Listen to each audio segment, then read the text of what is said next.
하나님께서 올 한 해 우리를 붙잡으시고 또 올 한 해 우리를 지키셨기에 우리가 이 자리까지 왔는 줄 믿습니다.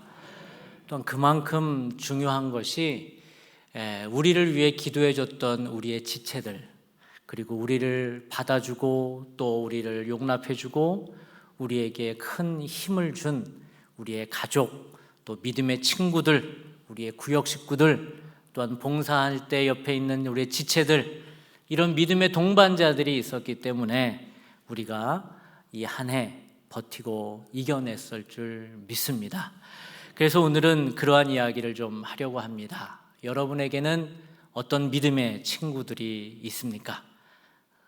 어떤 기도 제목이 있을 때 이 사람에게 전화해야지, 이 사람에게 기도 부탁해야지 라는 믿음의 친구는 누구입니까? 저희 교육자들이 한 2주 전에 가장 추웠을 때 있잖아요. 지금 조금 따뜻해졌지만 가장 추웠던 한 2주 전에 한 주 내내 추웠던 그 시간에 치악산을 등반을 했습니다. 왜 날짜를 그때로 잡았는지 모르겠어요. 가장 추운 그때 우리 등반을 했어요. 우리 교육자들, 목사님들, 전사님들 함께 다 같이 치악산에 올라가서 치가 떨리고 악소리가 난다는 그 정상에 우리가 올라갔어요. 우리 출발 전 사진 한번 보여주실래요? 네, 딱 보시면 누가 누군지 잘 식별이 안 가죠? 네, 뭐 아주 아이젠도 차고 마치 누가 보면 뭐 등반에 고수인 것처럼 느껴지지만 태어나서 산에 처음 가는 사람도 있었어요. 근데 겨울산을 갔으니 얼마나 그들이 힘들었겠어요. 3시간 동안 우리가 등산을 해서 정상을 찍고, 정상 사진 보여주세요. 1288m. 나고자 없이 모두가 정상에 도착을 하고, 내려올 때는 너무 가팔라서 좀 돌아왔더니 4시간 반에 걸쳐서 내려왔어요. 우리 올라가는데 또 어떤 분은 처음 하니까 얼마나 다리에 신호가 왔겠어요. 쥐가 난 거예요. 그래가지고 누워있는 사진 보여주세요. 진짜 누군지 잘 모르겠죠? 눈 가렸어요. 사생활 보호 차원에 눈 가렸어요. 아무도 몰라요. 이따 내려가시면서 인사하시면서 누군지 몰랐어요 이렇게 얘기해 주세요. 근데 저는 이 등반을 같이 하면서 얼마나 감동스러웠는지 몰라요. 왜냐하면 다리에 어떤 분은 쥐가 나고 어떤 분은 연골이 아프고 젊지만 이 등산 근육이 발달되어 있지 않으니까 얼마나 그들이 힘들었겠어요. 서로 가방을 메어주고 또 아주 젊다고 폴대도 안 가져와. 그러니까 폴대도 나눠주고 또 아이젠도 뭐 이상한 거 아이젠 뭐 어디서 주워왔는지 그런 아이젠 끼고 와가지고 중간에 또 아이젠이 없어졌대요. 그래서 같이 나눠주고 그래서 그냥 구박하지 않고, 아까 저 누워있는 저분 때문에 30분 늦게 올라갔거든요. 그냥 발로 차는 사람도 없이 모두가 다 하나가 돼서 괜찮다 우리는 할 수 있다 이래가지고 한 명도 나고자가 없이 정상에 올라갔어요. 저는 이런 모습을 보면서 참 이런 교육자가 있기 때문에 우리는 할 수 있다, 이런 교육자를 만난 제가 얼마나 복인지 모릅니다. 아멘입니다. 오늘 설교 제목을 바울 곁에 사람들 이렇게 정했어요. 바울 곁에 사람들. 바울도 중요하지만 바울을 바울 되게 만든 것은 바울 곁에 사람들이 있었기 때문에 바울이 되었다라는 얘기를 하려고 합니다. 기독교 역사 속에서 가장 영향력이 있었던 사람은 그 중에 한 명이 아마 바울일 것입니다.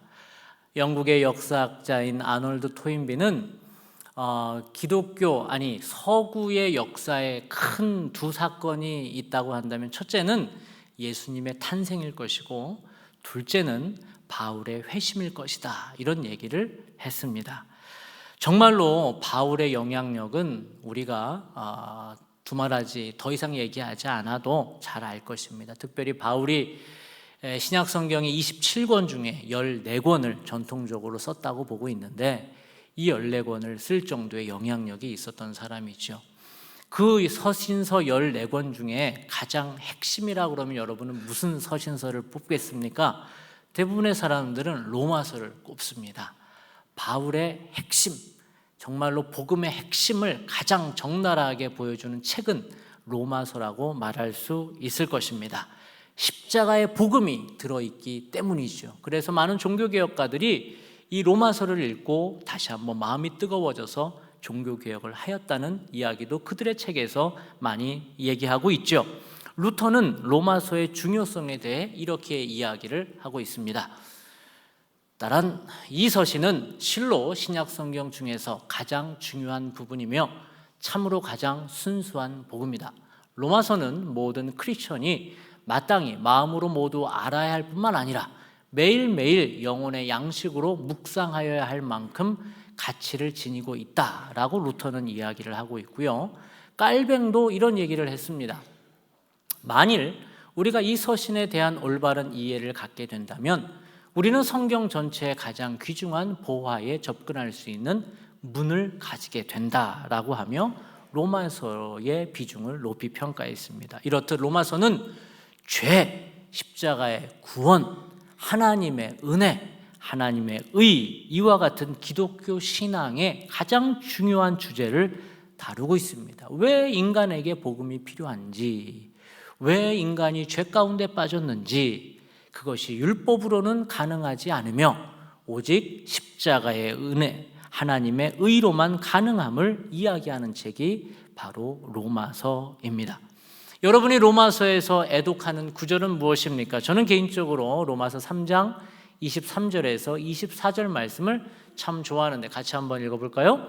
모든 사람이 죄를 범하였음에 하나님의 영광에 이르지 못하더니 그리스도 예수 안에 있는 속량으로 말미암아 하나님의 은혜로 값없이 의롭다 하심을 얻은 자 되었느니라. 또한 로마서 5장 8절은 이렇습니다. 우리가 아직 죄인 되었을 때에 그리스도께서 우리를 위하여 죽으심으로 하나님께서 우리에 대한 자기의 사랑을 확증하셨느니라. 아멘. 로마서를 읽다 보면 우리는 하나님의 약속이 어떻게 예수님을 통해서 성령 안에서 믿는 자들의 삶에서 역사하는지를 보여주고 있습니다. 그런 의미에서 로마서의 가치는 아무리 강조해도 지나치지 않을 것입니다. 그런데 제가 사역을 하면 할수록 로마서에 이 십자가의 복음이 가장 선명하게 드러나 있는 로마서 1장부터 15장까지의 가치가 중요하게 느껴지면 느껴질수록 동시에 오늘 읽은 우리의 본문 로마서 16장의 가치도 동일하게 중요하게 다가오고 있습니다. 다른 말로 하면 바울이 그렇게 멋있게 사역할 수 있었던 것은 로마서의 진수가 들어있는 로마서 1장부터 15장까지의 하나님의 계시, 그것을 논리적으로 풀어가는 바울의 필력에 있기도 하지만 동일한 가치로 로마서 16장에 언급되는 바울 곁에 사람들, 그를 돕고 그와 함께 동역을 했던 사람들이 있었기 때문에 바울이 지금의 바울이 될 수 있었음을 저는 확신하게 되었습니다. 저도 처음 사명을 받아 교육 전도사로, 그리고 전임 전도사로, 그리고 부목사 초년병 시절을 거칠 때에 누구보다 원색 복음을 가지고 전하고 그 복음대로 사역했던 사람임을 제가 기억할 수 있었습니다. 마치 내가 바울이라도 된 양, 내가 잘 가르치고 잘 설교하고 내가 전도하고 기도하면 모든 사역이 열릴 것 같은 나 중심의 사역에 매몰된 때가 있었습니다. 제가 어떤 교회에서 고등부 교육 전도사로 사역을 했던 때가 있었어요. 그곳에서 2년간 교육 전도사로 있다가 아이들하고 아주 친밀하게 사역을 했어요. 아이들 정말 배고프다 그러면 집에 데려가서 라면 끓여주고, 그리고 같이 놀아주고 양육하고 예배하면서 아이들과 정말 친밀한 시간을 보냈었습니다. 그러다가 이제 3년째가 되었습니다. 역시 동일하게 우리 부서를 맡아서 제가 사역을 하고 있는데 제가 아이들하고 친한 것과는 별도로 늘 마음에 부담이 있는 이슈가 하나 있었습니다. 그것은 무엇이냐 하면 그 당시 고등부 예배가 9시였는데 9시에 예배가 딱 시작하려 치면 아이들이 거의 안 와 있는 거예요. 그래서 아이들이 이제 찬양팀 한 5명 서 있고 그때 한 5, 60명 정도 모이던 고등부였는데 선생님 한 10분 계시고 일찍 와 있는 아이들은 한 2, 3명밖에 없는 거예요. 대부분은 9시 반쯤에 어슬렁어슬렁 설교 거의 끝날 때 이제 와서 이제 앉아 있는 거예요. 저는 아이들이 너무 사랑스럽고 친하고 좋은 것과는 별도로 아이들 이런 이슈를 가지고 하나님께 기도하지 않을 수 없었어요. 제대로 좀 가르치고 싶은 마음이 있었던 거예요. 그래서 하루는 당시에 교사들과 함께 토의도 하고 토론을 하면서 결정한 것이 있었어요. 그게 무엇이냐 하면 아이들 이렇게 양육해서는 안 된다. 이런 물러터진 신앙인으로 키우면 뭐하냐. 아이들 제대로 교육을 하자라는 의미에서 교회 예배가 9시에 시작을 하기 때문에 9시 전에 오기를 계속 강조하고 그래서 9시에 교회 문을 고등부 예배당 문을 잠궈버리기로 했어요.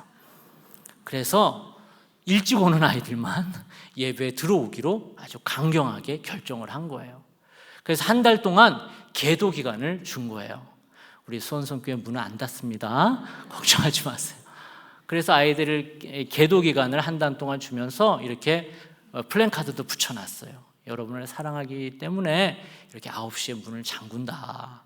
그리고 여러분 전교회에 그래도 9시에 문 잠겼으니 예배를 못 드리잖아요. 이 교회에서는. 그래서 여러분이 갈 수 있는 곳 9시가 넘어도 여러분은 받아주는 교회 A 교회 어디 B 교회 어디 버스는 몇 번 타고 가고 이걸 이렇게 알려준 거예요. 강경하게 간다는 의미를 보여준 것이지요. 그렇게 이제 계도 기간을 주고 그 당일 문을 잠궜습니다. 그런데 아이들이 9시가 넘어서 오는 이유가 있었어요. 왜냐하면 그 당시에 어른 예배가 9시 반이에요. 2부 예배가 1부는 7시 반, 2부가 9시 반, 3부가 11시 반인데 어른들이 9시 반이니까 애들 늦게까지 공부하고 전날 일어나니까 이제 늦게까지 조금 더 자게 하고 당신들이 부모들이 교회 올 때 9시 반에 맞춰서 교회 올 때 아이들을 한 9시 20분, 25분에 이제 고등부실에 넣어주는 거죠. 그러다 보니까 아이들이 늦을 수밖에 없는 거죠. 자기들이 사명감을 가지고 일찍 오지 않으면 늦는 거예요, 대부분의 아이들이. 그러니까 제가 9시에 문을 잠근다 이런 얘기를 하니까 학부형들이 반발을 해요, 안 해요? 하는 거예요. 피곤한 애들 교회 오는 것만 해도 감사해야지 교회가 말이야. 어디 지금 말이야. 이렇게 얘기를 하기 시작을 하고 전도사가 정말 애들 형편도 모르고 사역을 한다 이런 얘기를 학부모들이 하기를 시작을 한 거예요. 그리고 고등부 교사들도 우려를 했어요. 전사님 괜찮을까요? 전사님 잘리시는 거 아니에요? 막 이렇게 우려를 하는 거예요. 그럼에도 불구하고 복음대로 가르쳐야지 막 이런 마음으로 강행을 했습니다. 그래서 제 마음도 쫄려요, 안 쫄려요? 쫄려요. 그래서 9시 전에 교회가 그 당시 언덕에 있었는데 그래서 9시 한 5분 전에 이렇게 밖에 나가서 애들이 얼마나 오나 이렇게 밖을 쳐다본 거예요. 그랬더니 애들이요 언덕을 뛰어서 올라오기 시작을 하는 그 장관이 이어집니다. 그러더니 아이들이 5, 60명 모인다고 그랬잖아요. 그 문 잠그는 첫날 50명의 아이들이 그득 와 있는 거예요. 박수는 치지 마세요. 그도 와 있는 거예요. 저는 너무 감격을 한 거예요. 우리 아이들이 날 버리지 않았구나. 그러면서 얼마나 감동했는지 몰라요. 근데 더 놀라운 일은 몇 달이 지나자 이제는 주변에 소문이 났어요. 뭐라고? 신앙교육 제대로 시키려면 저 교회 보내야 된다. 이러더니 몇 달 내에 100명이 돼버렸어요. 그러더니 계속해서 아이들이 자기네들이 이제 힘이 나니까 이런 훈련을 어디서 받아봐. 그러니까 애들이 막 서로 전도하고 난리가 난 거예요. 그때 저는 이런 생각을 했어요. 복음대로 하니까 된다. 복음대로 하니까 되잖아. 이렇게 제가 생각을 했어요. 그렇게 제가 사고를 칠 때 그런데 알고 보니까 저를 보호해 줬던 분들이 계셔요. 무슨 말이냐 하면 제가 그렇게 문을 잠그겠습니다 하니까 학부형들이 누구를 찾아가요? 담임 목사님을 찾아간 거예요. 담임 목사님 찾아가요. 목사님, 도대체 이상한 전도사가 저렇게 하고 있는데 목사님 당장 잘라야 됩니다. 우리 애들 피곤해서 교회 와서 앉아있는 것만 해도 감사해야지 교회가 이러면 되겠습니까? 이렇게 얘기를 하는 거죠. 그때는 목사님이 계속 참아봅시다, 기다려봅시다, 이렇게 얘기를 해주시는 거예요. 그리고 그 당시에 반 선생님들이 있을 거 아니에요. 고등부에 선생님들이 애들한테 계속 전화를 했대요. 몇 주간. 그러면서 얘들아, 한 주만 일찍 와라. 곧 풀릴 거다. 좀만 참자. 좀만 참자. 곧 풀릴 거다. 이렇게 애들을 계속 설득했다라는 거예요. 저는 그래, 복음이야, 봐라, 복음대로 했더니 부흥까지 하지 않느냐라고 혼자 도취하고 있을 때 알고 보니까 뒤에서 수습해 주는 사람이 이렇게 많았다는 거예요. 저는 그때 뒤통수를 맞았습니다. 전말을 알고 나서 뒤통수를 맞았어요. 저는 복음대로 하면 된다라는 도취하고 있을 때, 그러네, 사실 알고 보면 뒤에서 이렇게 사람들이 함께 해주기 때문에 이 일들이 일어날 수 있었다는 것입니다. 지금의 나의 나된 것은 내 신학적인 배움과 경험이 아니라 나를 받아주고 나를 참아준 사람이 있었기 때문에 지금의 내가 있었구나라고 고백할 수 있었습니다. 누구보다 공동체의 힘을 경험한 바울도 로마서 마지막 장에서 인사의 말을 전하고 있습니다. 그들 덕에 지금의 내가 있다고 말하는 것입니다. 그래서 오늘 설교 시간을 통해서 바울에게는 세 부류의 사람이 있다는 것을 말하면서 우리도 과연 우리 주변에 누가 있는지를 한번 살펴봤으면 좋겠습니다. 먼저 본문 3절을 읽어보도록 하겠습니다. 너희는 그리스도 예수 안에서 나의 동역자인 브리스가와 아굴라에게 문하라. 아멘. 첫째, 먼저 바울에게는 영적 친구가 있었습니다. 그 중에 브리스가와 아굴라를 빼놓을 수가 없습니다. 이들은 부부입니다. 남편의 이름인 아굴라가 먼저 나올 법한데 여성 아내의 이름인 브리스가 혹은 브리스길라가 서신서에 먼저 나오는 것을 보면 아내의 역할이 컸던 것 같습니다. 이들은 원래 로마에서 살고 있었는데 AD 49년에 황제 글라우디오가 유대인들 모두 로마에서 나가라는 추방령이 내려져서 어쩔 수 없이 고린도로 피난을 했다가 여기서 바울을 만나게 됩니다. 바울과 업이 같고 복음의 진정성을 서로 확인한 이후에 이들은 참으로 긴밀한 영적인 친구가 됩니다. 바울이 얼마나 이 아굴라와 브리스갈라와 아굴라를 의지했는지, 단순히 이들은 재정적인 서포터를 넘어서서 바울은 정말 당대의 믿음의 차세대 리더인 아볼로라고 하는 청년을 이 브리스길라와 아굴라에게 맡기면서 이 아볼로를 양육해 줄 것까지 부탁을 했습니다. 사도행전 18장 말씀을 함께 읽겠습니다. 브리스길라와 아굴라가 듣고 아볼로를 데려다가 하나님의 도를 더 정확하게 풀어 이르더라. 아멘. 이렇게 바울의 사역에는 영혼의 친구 브리스길라와 아굴라와 같은 친구들이 여럿 있었습니다. 두 번째로 바울의 옆에 있었던, 바울에게 큰 힘이 되었던 사람은 바울의 제자들입니다. 그 중에 제자들의 원픽하면 당연히 디모데를 꼽을 수 있을 것입니다. 오늘 본문 21절은 이렇게 얘기하고 있습니다. 같이 읽겠습니다. 나의 동역자 디모데와 나의 친척 누기오와 야손과 소시바더가 너희에게 문안하느니라.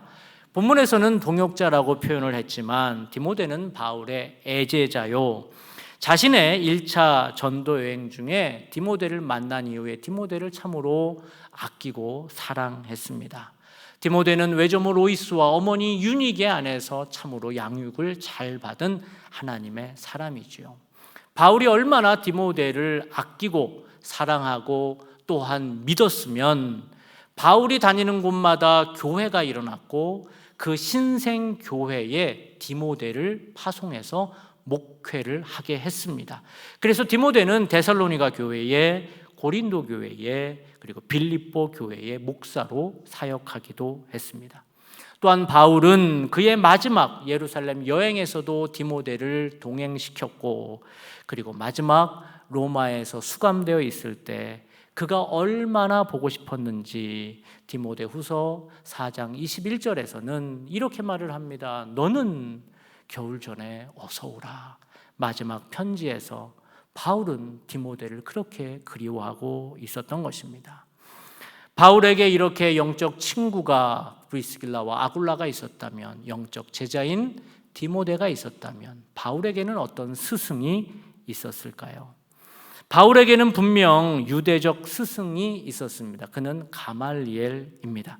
그는 힐렐 학파의 구루였던 가말리엘은, 성경에도 언급이 되는 이 가말리엘은 분명 바울의 영적인 스승임에 틀림이 없지만, 바울이 다메섹에서 회심한 이후에 영적으로 바울을 품어주고 자랄 수 있는 사람을 스승이라고 정의한다면 진짜 바울의 스승은 바나바일 것입니다. 바울이 다메섹에서 회심한 이후에 도대체 다메섹에서 나를 만나준 예수, 도대체 이 예수가 누구인지를 더 알고 싶어서 역설적으로 자기가 박해했던 이 그리스도인들에게 찾아가려고 합니다. 그런데 그리스도인들은 전날까지만 해도 자기를 박해했던 이 박해자 바울이 온다라는 사실을 받아들일 수가 없었습니다. 그래서 사람들은 그 진정성을 믿지 않고 있었을 때 바나바가 바울을 그리스도 공동체에 소개해주고 있습니다.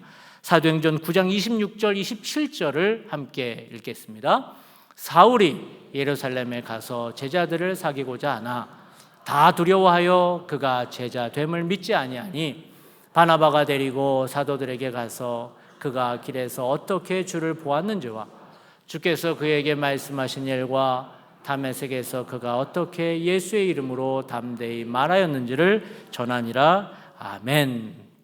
바나바의 건강한 권위와 배려와 포용이 없었더라면 바울은 아마도 역사 속의 야인으로 머물 수밖에 없었을 것입니다. 그러나 바나바의 용납과 지지가 그를 살려주었기에 바울은 얼마나 이 바나바를 귀하게 여기고, 나중에는 바울이 사도행전 고린도전서 9장 6절에 바나바를 사도라고 인정해 줄 정도로 바나바를 높이 평가했습니다. 어디 바울뿐이겠습니까? 우리도 주의 일을 한다고 하면서 우리 주변에는 참으로 귀한 사람들이 있다라는 것입니다.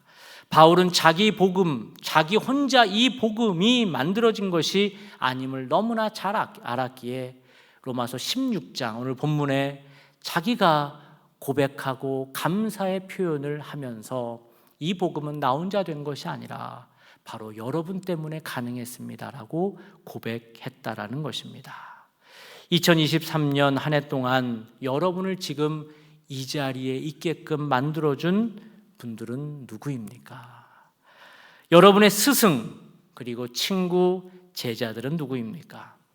우리에게는 영원한 스승 안광수 담임 목사님과 김혜강 사모님이 계실 줄 믿습니다. 안광수 원로 목사님이 계시기에 우리 교회는 지금까지 왔습니다. 교회의 1차적 정의는 하나님의 몸이지만 또 다른 정의는 하나님의 가정입니다. 가정이 복받는 비결은 부모에게 잘하는 것입니다. 부모에게 효도하면 자녀들이 나가던 복도 받을 수 있는 것입니다. 한 번 부모는 영원한 부모입니다. 비록 부모의 얼굴에 주름이 깊게 패여도 허리가 꼬부라지셔도 부모는 부모입니다. 안광수 원로 목사님은 영원히 우리의 영적 아비인 줄 믿습니다. 그분의 헌신과 눈물과 교회를 향한 사랑이 있었기에 수원성 교회가 지금까지 있었고, 그리고 여러분의 가정도 있었고 여러분도 있는 줄 믿습니다. 또한 우리에게는 우리를 위해서 기도해 주시는 교구 목사님들이 계십니다. 5개의 교구를 담당하시는 목사님들, 그리고 유바디 목사님이 계십니다. 그리고 여러분의 자녀들을 양육하는 교육부 전도사님들, 목사님이 계십니다. 그들이 있었기 때문에 우리가 이만큼 하나님 안에서 보호받고 충만한 삶을 살 수 있었던 것입니다.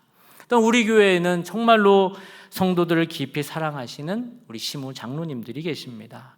여러분들이 기도해 주셔서 금요일 날, 토요일 날 당회원 영성 수련회를 잘 다녀왔습니다. 그 기간에, 그 시간에 우리 장로님들이 얼마나 기도를 열심히 하시고 정말 교회를 사랑하기 위해 다시 한번 결단하시는 그 모습을 보면서 제 마음이 얼마나 뜨거워졌는지 모릅니다. 또한 우리 안수 집사님들, 권사님들, 또한 서리 집사님들, 그리고 성도님들 한 분 한 분, 저는 짧은 시간이지만 수원성 교회를 경험하면서 이렇게 서로를 존중하고 사랑하며 아끼며 세워주는 공동체가 있다는 것이 얼마나 한국교회의 밝은 미래로 다가오는지 모릅니다. 여러분에게는 또한 어떤 친구들이 계십니까? 우리 한번 생각해 보셔요. 어떤 친구들, 어떤 사람들이 내 주변에는 있는가? 한 10초 정도만 눈을 한번 감아 보시겠습니까? 내 배우자가 될 수도 있고요, 내 구역 식구가 될 수 있고요, 그리고 내 봉사의 지체가 될 수 있습니다. 여러분들 한두 명을 한번 생각해 보십시오. 이제 여러분들 눈을 뜨시고 이제 그러한 분들에게 이런 분들이 있지, 그리고 땡 그러면 아무런 의미가 없는 거예요. 표현을 해야 됩니다. 그래서 여러분들 핸드폰을 꺼냅니다. 꺼내시라니까요.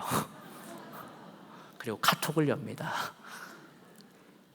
카톡을 엽니다. 그리고 카톡에서 검색창에 여러분에게 옆에서 늘 지지해주고 했던 그 한 사람의 이름을 검색을 해서 이제 표현을 하는 겁니다. 내 배우자가 될 수도 있고, 내 구역 식구가 될 수 있고, 내 봉사터에 봉사하는 곳에 지체가 될 수도 있고, 우리 교구 목사님이 될 수도 있고, 여러분 한번 표현해 보세요. 이제 카톡을 해봅니다. 제가 1분간 드리겠습니다. 시작.